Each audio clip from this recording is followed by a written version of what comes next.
এবার শিক্ষার্থীদের পাটের ব্যাগ ও স্কুল ড্রেস জুতা দেওয়ার উদ্যোগ নিচ্ছে সরকার। স্থানীয় সরকার প্রতিমন্ত্রী জানান, জুলাই থেকে পাইলট প্রকল্পের আওতায় প্রতি উপজেলার 2টি স্কুলে প্রথম শ্রেণীতে এসব উপকরণ বিতরণ শুরু হবে।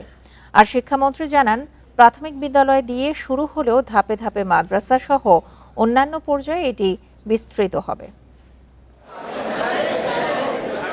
প্রাক প্রাথমিক থেকে নবম শ্রেণী পর্যন্ত বিনামূল্যে পাঠ্য বই পায় শিক্ষার্থীরা। এবার তাদের পরিবারের চাপ কমাতে বিনামূল্যে জামা, জুতার পাটের ব্যাগ দিতে যাচ্ছে সরকার। জুলাই থেকে পাইলট প্রকল্প আকারে প্রতি উপজেলায় 2টি প্রতিষ্ঠানে প্রথম শ্রেণীতে এই কার্যক্রম শুরু হতে যাচ্ছে।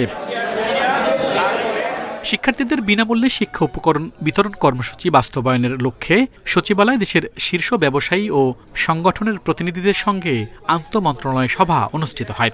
সামাজিক কর্মসূচির অংশ হিসেবে সরকারের এই উদ্যোগের পাশে থাকার আশ্বাস দেন ব্যবসায়ী নেতারা।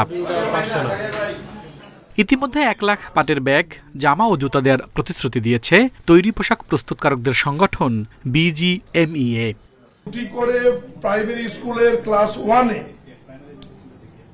পাট বস্ত্র মন্ত্রণালয়, শিক্ষা মন্ত্রণালয় এবং স্থানীয় সরকার মন্ত্রণালয়, আমরা 3টি মন্ত্রণালয় থেকে দেওয়ার সিদ্ধান্ত চূড়ান্ত হয়ে গেছে। এটা সরকার দিবেই। আর বাকিটা এই কর্মসূচিটি বাড়ানোর জন্য আমরা আজকে ব্যবসায়ীদেরকে ডেকেছি যে তারা আমাদের এই অনন্য একটি কর্মসূচির সাথে, সামাজিক একটি কর্মসূচির সাথে, মানবিক একটি কর্মসূচির সাথে তারা সম্পৃক্ত হতে চায় কি না।